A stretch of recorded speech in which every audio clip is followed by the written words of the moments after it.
Всем привет! С вами Елена, и это канал «Вот бы мне». Друзья, несмотря на то, что трамповской прокламации запрета уже нет 1,5 месяца, а с 8 апреля даже географические баны никаким образом не мешают начинать назначать собеседования, более 50 стран все еще бездействуют. Среди них, к сожалению, и Россия, и Узбекистан с Таджикистаном, и большое количество европейских стран, откуда нас смотрит немалое количество зрителей. Еще месяц назад нам казалось, или скорее мы надеялись, что ситуация во всех странах после отмены трамповской прокламации может измениться в лучшую сторону очень быстро. Но так случилось не везде. Именно поэтому я всегда и говорю, что в данной ситуации давать прогноз на несколько месяцев вперед абсолютно бессмысленно, и лучше всего просто следить за текущей ситуацией. За это время большинство интересующих нас посольств действительно начали работать, пусть и не так быстро, как хотелось бы. Казахстан, Грузия, Болгария, Армения, Украина, Германия, Молдова, Киргизия, а в последние дни и Польша уже отправляют приглашения на собеседование. Некоторых из них несколько счастливчиков уже даже успели получить свои визы и, наверное, уже сидят на чемоданах или даже вылетели в США.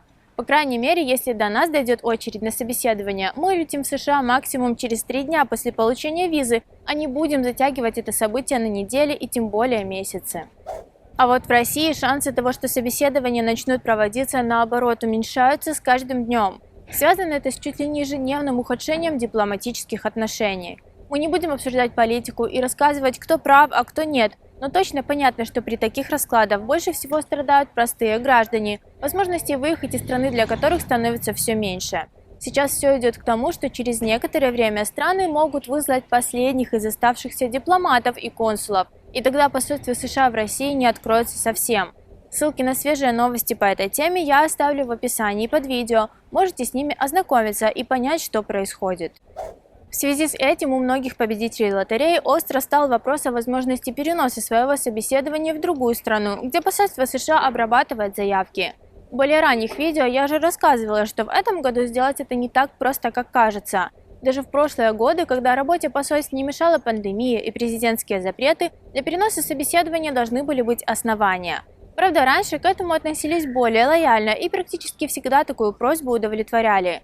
Сейчас, как вы понимаете, посольства многих стран до сих пор не работают, а там, где работают, очередь из желающих получить визы любых категорий просто огромная. Но в этом году, чтобы перенести свое собеседование в другую страну, одного желания недостаточно, и это проверили на личном опыте многие из наших подписчиков. На данный момент рассчитывать на перенос можно только в том случае, если вы имеете гражданство или резидентство той страны, куда хотите перенести интервью. Ну или как минимум переезжайте в страну по работе и другим важным обстоятельствам.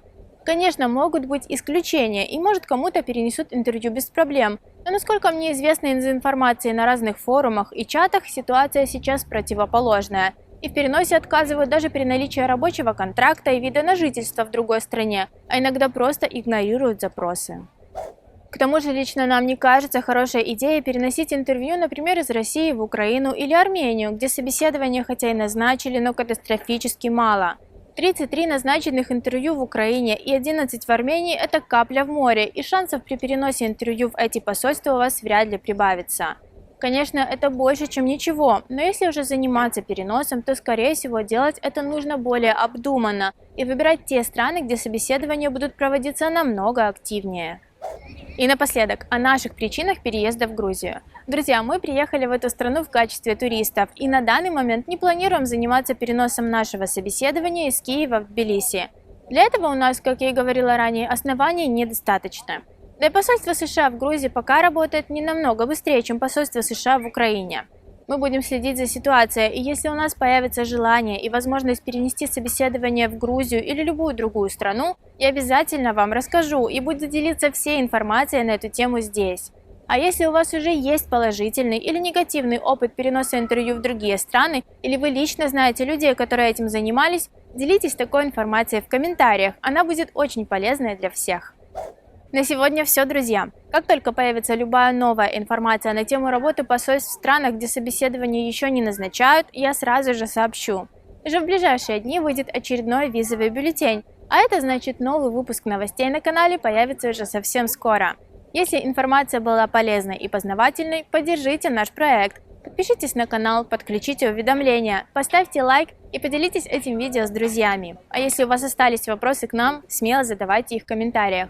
Каждую неделю мы делимся полезным контентом, так что зовите друзей и оставайтесь с нами.